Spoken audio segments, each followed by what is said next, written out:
Hello everyone, welcome to Beyond Teachings. I am Shreya Srivastava, your biology teacher. So इसके पहले वाले session में हमने कवर कर लिया था चैप्टर का ओवरव्यू एंड हमें इस चैप्टर में क्या क्या पढ़ना है, क्या क्या कवर करना है, ये मैंने आपको बता दिया था. Alright, and along with that we studied about the introduction to cells. We studied the basic properties of cell and we knew about the cell theory. Alright, in this session we are going to cover the structural organization of cell.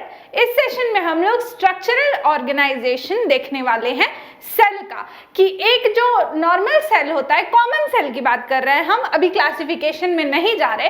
एक common cell के अंदर क्या क्या components present होते हैं हम उसकी बात कर रहे हैं. तो अगर किसी भी टाइप का सेल हो, यूनिसेल्यूलर हो, मल्टीसेल्यूलर हो, चाहे वो यूकैरियोटिक हो चाहे प्रोकैरियोटिक हो, किसी भी तरह का सेल हो, उसमें क्या प्रेजेंट होगा? सबसे पहली बात plasma membrane. Alright, plasma membrane जो है ये हर सेल का क्या है? कॉमन स्ट्रक्चर है. ऑलराइट, तो आइए हम देख लेते हैं कुछ प्रॉपर्टीज जो होती हैं प्लाज्मा मेम्ब्रेन की, उसे देख लेते हैं. मैं एक एक प्रॉपर्टीज बता के समझाती जाऊंगी. Okay, it is the outermost covering of the cell. ये तो समझाने की जरूरत नहीं है, आउटर मोस्ट कवरिंग होती है सेल की. नेक्स्ट क्या है? It separates the components of the cell from its outer environment. अब क्या करता है जो प्लाज्मा मेम्ब्रेन होता है, वो सेल्यूलर कंपोनेंट्स को दूसरे सेल्स से एंड उनके सराउंडिंग के इन्वायरमेंट से क्या करता है? अलग रखता है, आइसोलेट रखता है. फॉर एग्जाम्पल ये वाला एक सेल मैंने लिया, ऑलराइट, इसके सराउंडिंग में और भी सेल्स हैं, ये सेल है, ये सेल है.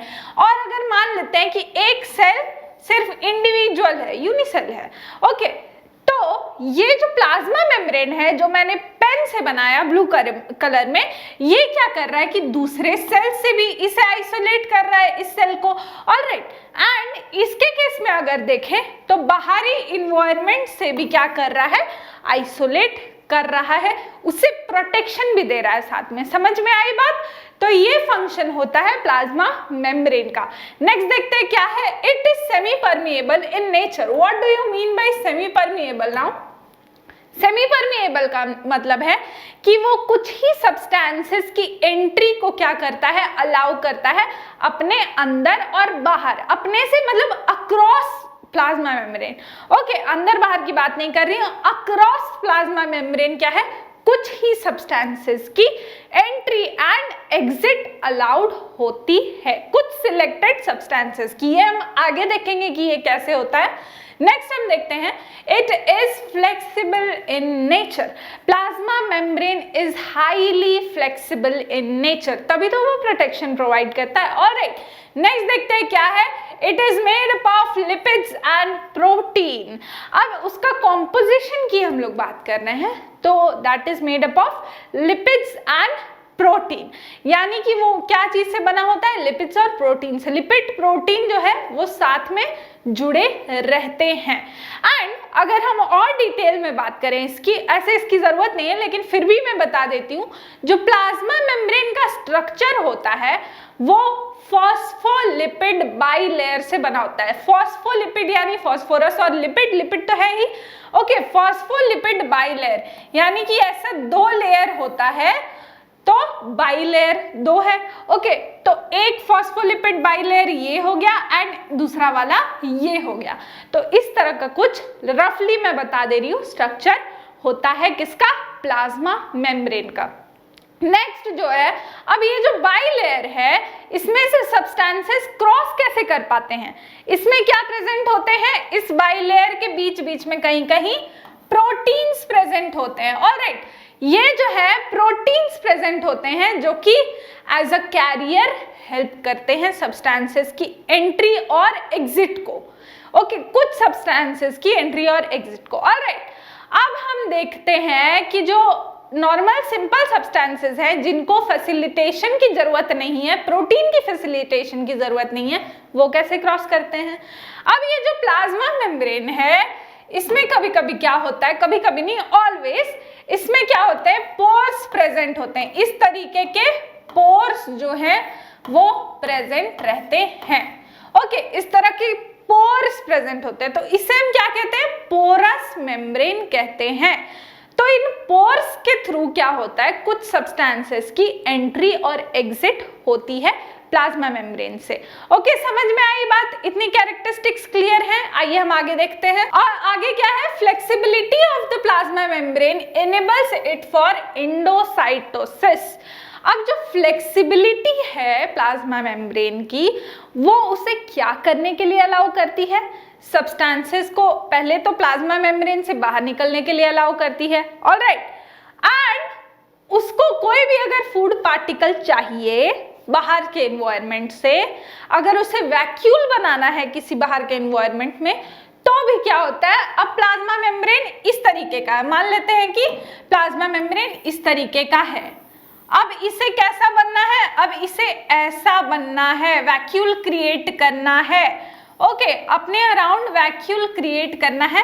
मान लेते हैं फूड के लिए, अमीबा कैसे लेता है अपना फूड, वैक्यूल क्रिएट करके लेता है। फूड के चारों तरफ क्या करता है, फिंगर लाइक प्रोजेक्शंस बनाती है अमीबा। तो ये फिंगर लाइक प्रोजेक्शंस ही बनाना है मान लेते हैं। तो जब ये प्लाज्मा मेम्ब्रेन फ्लेक्सिबल होगा तभी तो ये वैक्यूल बनेगा या फिर फिंगर लाइक प्रोजेक्शंस निकलेंगे। ऑलराइट, अमीबा के आर पार होगा, ये जो अमीबा है इरेगुलर शेप का है, तो इसका प्लाज्मा मेम्ब्रेन जब फ्लेक्सिबल रहेगा तभी तो वो फूड को या फिर जो अनडाइजेस्टेड फूड है उसे बाहर निकलने में सेल से हेल्प करेगा, तभी हेल्प करेगा। अमीबा की अगर हम बात करें तो इसी तरह से हर एक सेल में ये फ्लेक्सिबिलिटी प्रेजेंट होती है। सिर्फ अमीबा की बात नहीं कर रहे अब हम, अमीबा का मैंने सिर्फ एग्जाम्पल दिया क्योंकि वो ज्यादा फेमिलियर है। ओके, सो ये ऐसा सारे सेल्स में होता है। आइए हम लोग देख लेते हैं एंडोसाइटोसिस होता क्या है। एंडोसाइटोसिस जो है वो क्या है, endocytosis is the process of injection of material by the cells through the plasma membrane. अब ये एंडोसाइटोसिस क्या है, इंडो यानी अंदर लेना, साइटोसिस खाना। ओके, अब जो फूड पार्टिकल्स है या और भी कोई पार्टिकल्स है, उनको जब सेल प्लाज्मा मेम्ब्रेन की थ्रू अपने अंदर में लेता है वैक्यूल क्रिएट करके, फॉर एग्जाम्पल, तब इसे क्या कहते हैं, हम एंडोसाइटोसिस कहते हैं। It describes all the three similar processes, that is phagocytosis, cell eating, यानी कि अब एंडोसाइटोसिस के अंदर सारे प्रोसेसेस आ जाते हैं। जैसे कि फैगोसाइटोसिस जो कि मैंने आपको अमीबा का एग्जांपल दिया, जो वो फूड लेता है बाहर से, तो इसे हम क्या कहेंगे, सेल ईटिंग कहेंगे। ऑलराइट, देन हम क्या देखते हैं, पोटोसाइटोसिस यानी सेल ड्रिंकिंग। अगर कोई लिक्विड कंपोनेंट है उसको अपने सेल के अंदर लेना है तो उसे हम क्या कहेंगे, सेल ड्रिंकिंग कहेंगे। नेक्स्ट हम देखते हैं क्या है, and receptor mediated endocytosis. Receptor mediated यानी कि अगर कोई इंफॉर्मेशन, कोई स्टिमुलाई आ रही है उसे हमें सेल के अंदर लेना है, वो भी तो एंडोसाइटोसिस हुआ। तो इस तरह के एंडोसाइटोसिस भी इसमें इन्वॉल्व रहते हैं। समझ में आई बात, प्लाज्मा मेम्ब्रेन क्लियर है आपको। अब हम जाते हैं अगले स्लाइड में जहां की हम लोग मटेरियल का ट्रांसपोर्ट कैसे होता है प्लाज्मा मेम्ब्रेन में ये देखने वाले हैं। So moving on to the next slide. Okay, so now we are going to see the membrane transport. अब ये जो membrane transport है इसमें हम देखने वाले हैं कि अलग अलग मटेरियल्स प्लाज्मा मेम्ब्रेन के अंदर बाहर कैसे आ जा सकते हैं। Alright, so the first process that is involved in this, अब मान लेते हैं कि हमें किसी मटेरियल को अंदर लाना है, तो वो किस किस तरीके से अंदर आ सकता है। पहला तो तरीका ये है कि डिफ्यूजन से आ सकता है, simple diffusion. What is diffusion, ये हम देख लेते हैं यहाँ पे। The spontaneous movement of a substance from a region of higher concentration to a region of lower concentration is called as diffusion. Alright, अब कोई सब्सटेंस जो रहता है उसका जो मूवमेंट होता है कंसंट्रेशन ग्रेडियंट की वजह से, ग्रेडियंट यानी कि डिफरेंस, कंसंट्रेशन के डिफरेंस की वजह से जो उसका मूवमेंट होता है उसे हम क्या कहते हैं, सिंपल डिफ्यूजन। फॉर एग्जाम्पल हम यहाँ पे देख लेते हैं, ये जो रेड वाले पार्टिकल्स हैं इनका क्या है, कंसंट्रेशन अगर हम देखें तो लगभग सेम ही दिख रहा है, लेकिन क्या है उस तरफ में इस तरफ में ज्यादा कंसंट्रेशन है, इस तरफ में ब्लू ज्यादा है, एंड इस एरिया में अगर हम बात करें, अगर हम इस एरिया की बात करें तो यहाँ रेड वाला ज्यादा है। ऑलराइट, तो रेड वाला जो पार्टिकल है, हम गिन लेते हैं कितने पार्टिकल्स है, 1 2 3 4 5 6 7 8 9 पार्टिकल्स हैं। अब यहाँ देखते हैं क्या है, 1 2 3 4 5 6 7 पार्टिकल्स हैं, यानी कि 2 पार्टिकल्स वहां कम है। तो अब जो यहाँ ज्यादा है, region from higher concentration to lower concentration, यानी कि अब ये चाहेगा रेड वाला पार्टिकल कि मैं उठ के यहाँ चला जाऊं। ओके, ये उठ के यहाँ चला जाएगा लोअर कंसंट्रेशन की तरफ।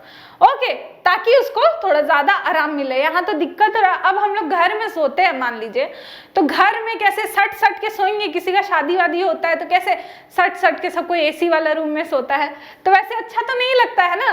तो ये चाहेगा कि हम उठ के वहां चले जाएं, कि हमको आराम से फैल से पूरा रहने मिले। ओके, सो ये चाहेगा कि रीजन ऑफ हायर कंसंट्रेशन से रीजन ऑफ लोअर कंसंट्रेशन में चले जाएं। अब हम देखते हैं ब्लू वाले पार्टिकल्स की अगर हम बात करें, तो यहाँ पर ब्लू वाले पार्टिकल कितना है, हम गिन लेते हैं, 1 2 3 4 5 6 7 8 9 10 11 12 13 14 15 16 17 ब्लू पार्टिकल्स। अब हम यहाँ देख लेते हैं एक बार, 1 2 3 4 5 6 7 8 9 10 11 12 13 14 15 16 17 18। ओके, तो अब ये ब्लू पार्टिकल्स यहाँ ज्यादा है। ऑलराइट, इस तरफ में ज्यादा है, तो ये क्या चाहेगा, अब धक्का मुक्की हो रहा है भाई, मेरे को सोने में बहुत दिक्कत हो रहा है, तो ये उठ करके क्या चाहेगा कि हम यहाँ पर आ जाएं ताकि धक्का मुक्की कम हो। ऑलराइट, समझ में आई। तो कंसंट्रेशन ग्रेडियंट के चलते, कंसंट्रेशन के डिफरेंस के चलते जो मूवमेंट होगी उसे हम क्या कहते हैं, सिंपल डिफ्यूजन कहते हैं। अब कौन कौन से मॉलिक्यूल ऐसे सिंपल डिफ्यूजन को यूज करते हैं सेल में इंटर करने के लिए?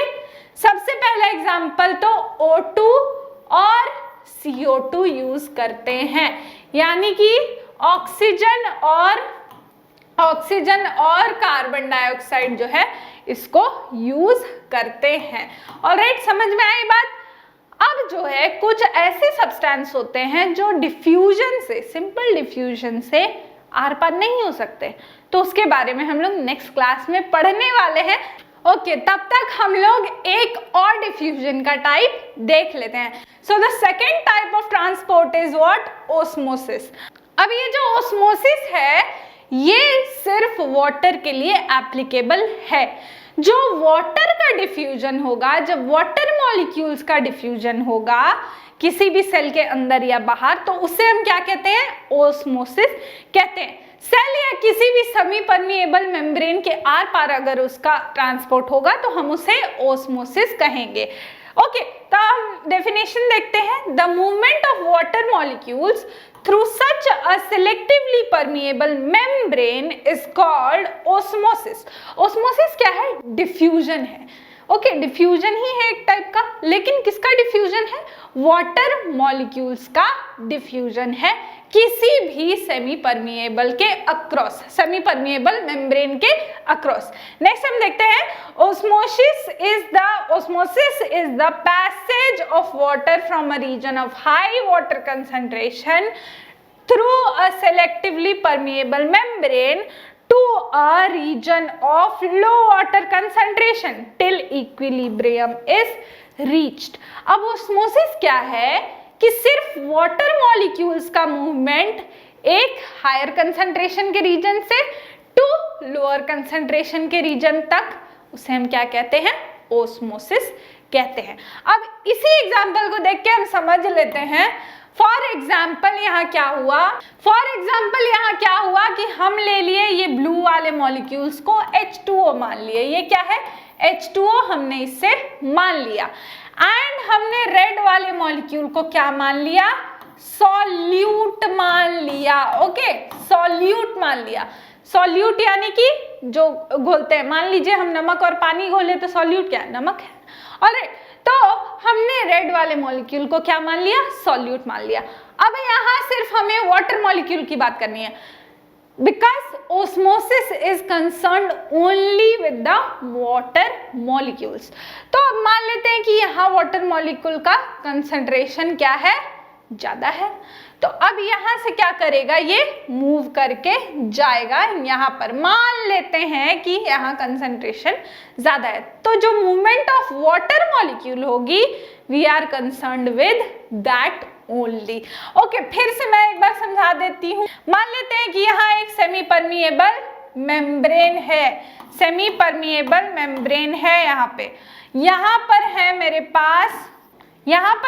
पास कुछ वाटर मॉलिक्यूल। ओके, यहाँ कुछ वाटर मॉलिक्यूल्स हैं एंड यहाँ भी कुछ वाटर मॉलिक्यूल है। ओके, तो ज्यादा वाटर मॉलिक्यूल कहाँ है, इस साइड है। ये सब क्या है, H2O है, ये सब क्या है, H2O है, यानी कि वाटर है। तो अब ये वाटर जहां पर ज्यादा कंसंट्रेशन है, ये चाहेगा कि हम इधर को चले जाएं, तो ये एक सेमी परमिएबल मेम्ब्रेन के थ्रू हो रहा है।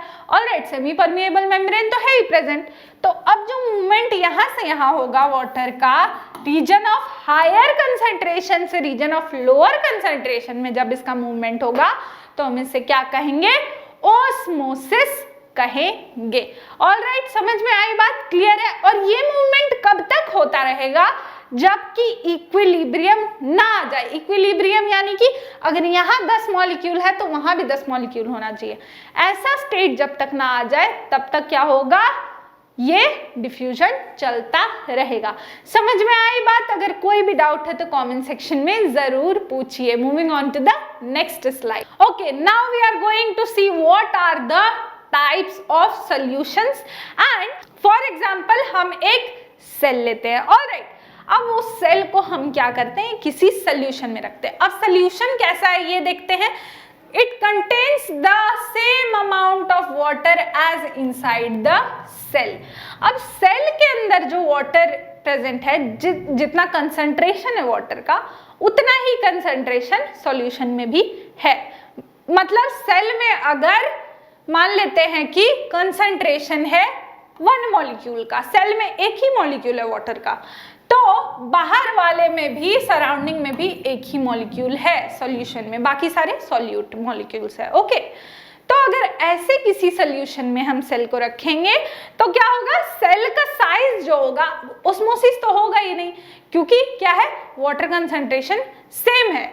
तो वाटर क्या करेगा, जाएगा इस सेल के अंदर, ऐसा नहीं है कि नहीं जाएगा, लेकिन जितना जाएगा उतना बाहर भी निकल जाएगा। अगर एक मॉलिक्यूल गया तो एक मॉलिक्यूल बाहर, एक मॉलिक्यूल गया एक मॉलिक्यूल बाहर, ऐसे होगा। 2 मॉलिक्यूल गया तो 2 मॉलिक्यूल बाहर, 4 मॉलिक्यूल गया तो 4 मॉलिक्यूल बाहर निकल जाएगा सेल से। तो इससे क्या होगा कि जो सेल का शेप है वो रिटेन रहेगा, शेप में कोई चेंज नहीं आएगा, यानी कि सेल क्या रहेगा, फ्लैसिड रहेगा, शेप में कोई चेंज नहीं आएगी। तो इस टाइप के सॉल्यूशन को हम क्या कहते हैं, आइसोटोनिक सॉल्यूशन। ऐसा सॉल्यूशन जिसमें वाटर की कंसंट्रेशन जो है सेल की कंसंट्रेशन से, सेल के अंदर जो वाटर है उसकी कंसंट्रेशन से सेम रहती है, एंड जिस सॉल्यूशन में सेल का साइज चेंज नहीं होता, किसी प्लांट सेल का साइज चेंज नहीं होता, फ्लैसिड रहता है, ऐसे सॉल्यूशन को हम आइसोटोनिक सॉल्यूशन कहते हैं।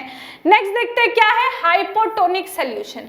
अब हमने एक ऐसा सॉल्यूशन लिया जिसमें कि वाटर का जो अमाउंट है वो ज्यादा है, more amount, that is it is more dilute in nature. Dilute यानी ये डाइल्यूट HCl रखा होता है लैब में, ऑलराइट, ध्यान दिया होगा केमिस्ट्री लैब में कभी। तो डाइल्यूट क्यों, क्योंकि वाटर का कंसंट्रेशन ज्यादा है इसीलिए डाइल्यूट। ऑलराइट, तो वो क्या होता है, हाइपोटोनिक सॉल्यूशन ऐसा सॉल्यूशन होता है जिसमें अमाउंट ऑफ वाटर यानी कि ज्यादा रहता है, डाइल्यूट रहता है वो सॉल्यूशन। अगर हम ऐसे किसी सॉल्यूशन में सेल को भर दें, अगर डाल दें किसी प्लांट सेल को, तो क्या होगा कि अब सेल के अंदर कम है, ओके, बाहर में ज्यादा कंसंट्रेशन है, तो हाई कंसंट्रेशन से क्या होगा, लो कंसंट्रेशन में आएगा। ऑफ कोर्स ऑस्मोसिस उसी को कहते हैं। तो जब हाई कंसंट्रेशन से लो कंसंट्रेशन में आएगा तो सेल क्या होगा, स्वेल हो जाएगा, फूल जाएगा। अगर हम पूरा 1 गैलन पानी पी ले उठा के एक ही साथ तो क्या होगा, बदन फूल जाएगा। ऑलराइट, फिर पतला हो जाएगा लेकिन क्या होगा, फूल जाएगा उस समय। Okay, so cell will swell up. Okay, ज्यादा स्वेलिंग हो जाएगी यानी कि सेल क्या हो जाएगा, टर्जिड हो जाएगा। ओके, टर्जिड हो जाएगा, सेल ज्यादा फूल जाएगा। समझ में आई बात, क्योंकि बाहर में अमाउंट ज्यादा है, सेल के अंदर में कम है, तो क्या होगा, ओस्मोसिस होगा। समझ में आई बात। अब नेक्स्ट टाइप का सोल्यूशन देखते हैं, हाइपरटोनिक सोल्यूशन। इसमें सोचिए तो क्या होगा, आप लोग बिल्कुल सही सोचे, अमाउंट ऑफ वाटर जो होगा वो कम होगा सराउंडिंग में। ओके, यानी कि सोल्यूशन जो होगा वो क्या होगा, कंसंट्रेटेड होगा, ज्यादा कंसंट्रेटेड होगा। और सेल के अंदर जो पानी है वो बाहर के इन्वायरमेंट से बाहर जो पानी है उससे ज्यादा होगा। देखते हैं, the solution contains lower concentration of water, that is it is more concentration than the amount of water inside the cell। अब क्या है, बाहर जो concentration है water का वो क्या है, कम है, एंड सेल के अंदर ज्यादा है। तो हायर कंसंट्रेशन कहाँ हुआ, सेल के अंदर हुआ। तो सेल क्या चाहेगा कि हम अपना वाटर बाहर दे दें, हायर कंसंट्रेशन से लोअर कंसंट्रेशन में मूवमेंट होगी तो सेल से वाटर बाहर निकल जाएगा। तो जब वाटर बाहर निकलेगा, बाहर निकल गया वाटर, तो आपको नहीं लगता कि सेल श्रिंक कर जाएगा। जब हम लोग को डिहाइड्रेशन हो जाती है या फिर जब हमें क्या हो जाता है, डायरिया जैसा कुछ हो जाता है, तो क्या होता है, बॉडी का जो एक्सेस वाटर है या फिर जो ज़्यादा अमाउंट ऑफ वाटर है वो वेस्ट हो जाता है, बॉडी से बाहर निकल जाता है। फिर डॉक्टर्स क्या करते हैं, पानी चढ़ाते हैं भाई सुई दे के। तो उस समय में क्या होता है कि बॉडी वीक रहती है, बहुत पतले हो जाते हैं। आपने ध्यान दिया होगा, कभी नहीं दिया है तो दीजिए। तो सेल क्या होगा कि श्रिंक कर जाएगा, श्रिंक कर जाएगा यानी कि प्लाज्मोलाइज्ड हो जाएगा। इस कंडीशन को हम बोलते हैं प्लाज्मोलाइज्ड कंडीशन। श्रिंक कर जाने को हम क्या कहते हैं, प्लाज्मोलाइज्ड कंडीशन कहते हैं सेल की। तो यहाँ क्या होगा कि सेल श्रिंक कर जाएगा। तो हमने देखा 3 टाइप के सॉल्यूशंस के बारे में एंड उनका इफेक्ट सेल पे क्या होगा उसके बारे में। नेक्स्ट सेशन में हम लोग कुछ और सेल ऑर्गेनेल्स के बारे में देखने वाले हैं एंड उनका स्ट्रक्चर और फंक्शन जानने वाले हैं। Until then keep watching, bye bye.